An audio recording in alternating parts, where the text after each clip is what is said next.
na sa 8 Gig Pep Talk Garage Quality Second Hand, parang bago sa paningin. Dito, sigurado, wala kang talo. And yo, what's up guys? Good morning, good afternoon, good evening. Anong oras nyo ako napapanood? Isang mapagpalang araw sa atin lahat. And of course, it's me, your car guy, 8 Gig Pep Talk. 8 Gig Pep Talk, ang ride may safe at ganda. Di bali ng second hand, basta'y panalo ka. Ayan, sa mga naghahanap ng mga fully loaded na Toyota Revo sa murang presyo, eto na yun, kompleto lahat sa mga accessories, bago yung mga gulong, may front and rear bumper, may side skirt, ayan, tapos naka-spoiler, naka muffler. So ayan, panoorin nyo yung video, tapusin nyo para makita nyo at malaman nyo kung magkano ang presyo ng sasakyang ito.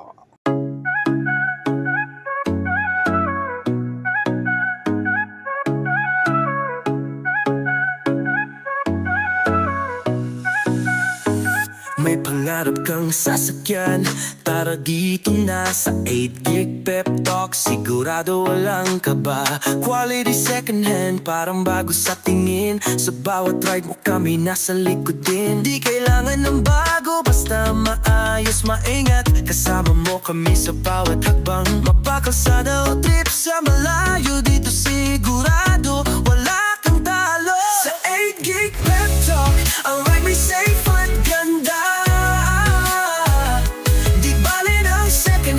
Basta'y panalo ka. May tiwala, may kalidad, garantisado yan. Dito ka na, di ka magsisisi kailanman.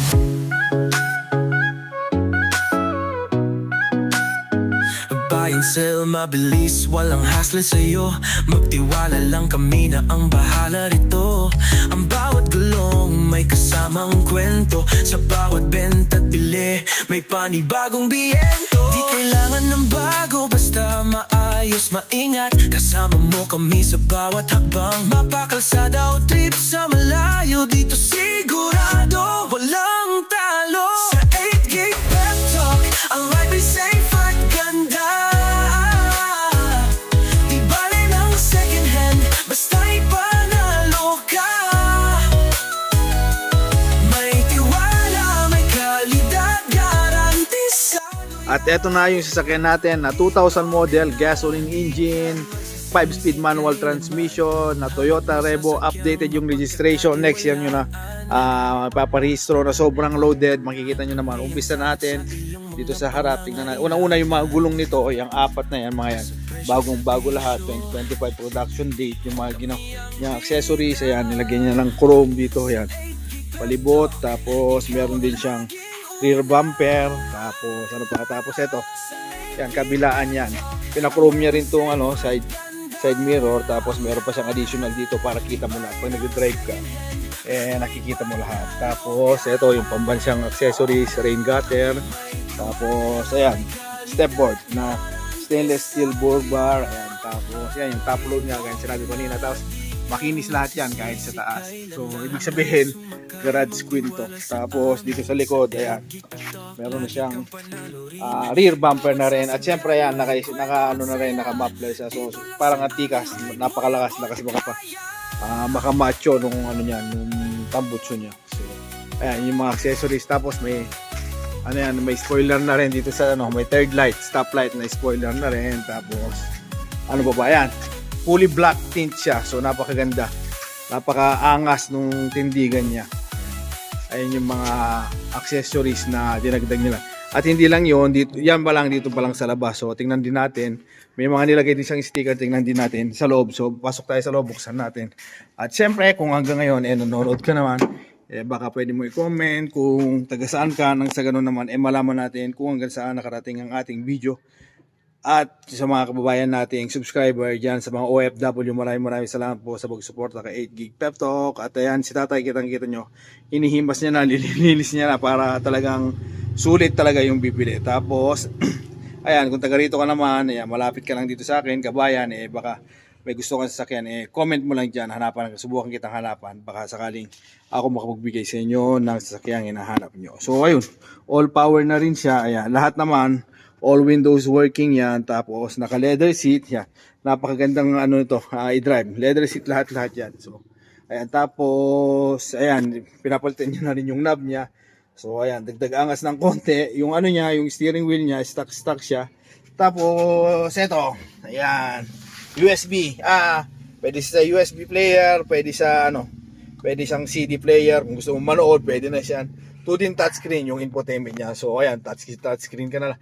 Siyempre yan pala, hindi ko nabanggit kanina, nilagyan niya rin ng sticker na Toyota. Ayan, Toyota Sport. So ayun, yan yung mga nagpadagdag. Sobrang bango dito sa loob. So talagang alagang-alaga nung may-ari. Tapos yung dashboard, maayos na maayos. Ang mileage, ayan, 139,606. Hindi na masama sa 2000 model. Tapos ayan yung mga ano niya, Toyota talaga. Yung mga leather seat niya. So ayan yung mga ginawa niyang upgrade dito. Yan yung mga nagpaganda. Tapos meron din sa mga pedals, yan naglagay din sa mga accessories na mga pedals diyan. Pampaganda. Mga added lang na pampapogi ng sasakyan. So super loaded ka. Unang-una, ayun nga, nakarehistro na to, wala ka na masasabi. Tapos ayan, next year ka na mag-renew. Maganda yung paint niya, loob at labas. Okay na okay, goods na goods. Naka-chrome yung mga parts niya, yung mga bintana. Tapos ayan, ultimo yung kitang-kita mo, banana, yung niya, yung wiper niya, bagong-bago yan. So talagang inaalagaan bago binenta talaga ito, is naalagaan ng maayos.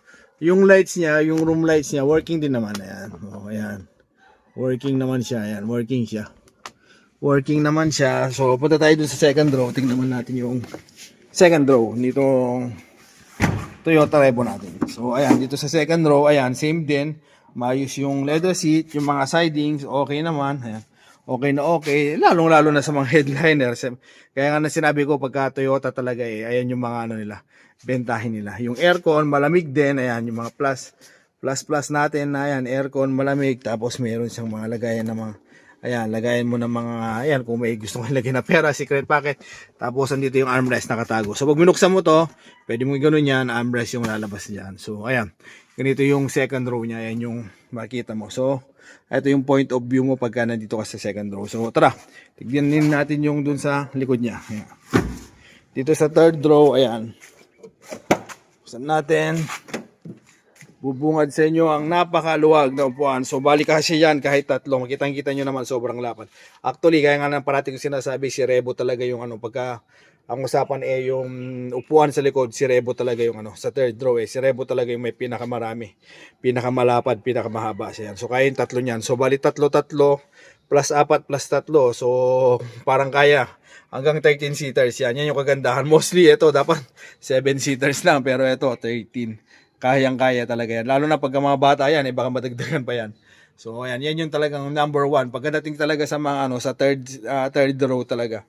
Si Toyota compare kay Adventure, sa kay Crosswind, yung mga same niyang kabats niya sasakyan, para sa akin, ayan, base sa aking experience, talagang si Toyota Revo talaga yung yung may pinakamagandang pinakamaluwag, spacious talaga siya. So ayan, kung pwede siyang pang negosyo, pwede siyang pang pamilya, pwede para sa lahat, pagkakargahan o ano man. So ayun, kung marami kayong tao, maraming kasya, tapos yung mga gamit nyo hindi na kasya, hindi na problema yan kasi nga meron pa siyang top load sa taas. So ayan, ito yung kagandahan ng ating sasakyan na Toyota Revo. So ayun, ito yung sasakyan natin, ulitin natin, Toyota Revo 2000 model, gasoline engine, manual transmission, na updated yung registration.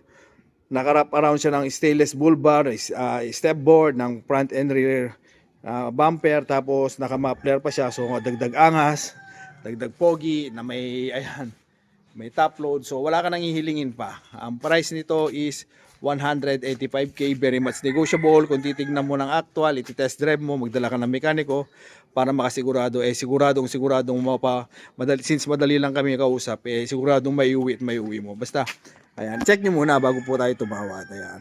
So ayun, ito po yung sasakyan natin. Ayan, kitang-kita nyo, hinihimas na ni tatay. So nililinis-linis siya. Ultimo ka dulu-duluhan yan para naman sa ganun maayos na maayos ang sasakyan. So ayan, muli ang inyong lingkod, 8 Gig Pep Talk, na nagpapaalala na pagkabibili ng second hand car, mas mainam talaga pagka meron kayong kasamang mekaniko na sa ganun, makasigurado kayo sa mga sasakyan binibili nyo at siguradong hindi kayo mabubudol. Ayan. So So muli, hanggang dito na lang mga ka-Pep Talk. God bless everyone. Mabuhay ka hanggang gusto mo. See you on my next vlog. Bye-bye. Murang-mura lang. Sulit na sulit ka na pagka kinuha mo. Ayan, lalong-lalo na inimas ni tatay. Alam naman natin pagka inimas na ni tatay, sure ball na yan. Maayos na maayos, malinis na malinis. Wala ka na talagang hanapin pa yun.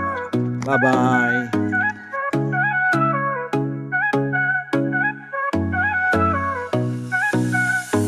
May pangarap kang sasakyan, tara dito na sa 8 Gig Pep Talk. Sigurado walang kaba, quality second hand, parang bago sa tingin. Sa bawat ride mo kami nasa likod din. Di kailangan ng bago, basta maayos, maingat. Kasama mo kami sa bawat hakbang, mapakalsada o trip sa malayo. Dito sigurado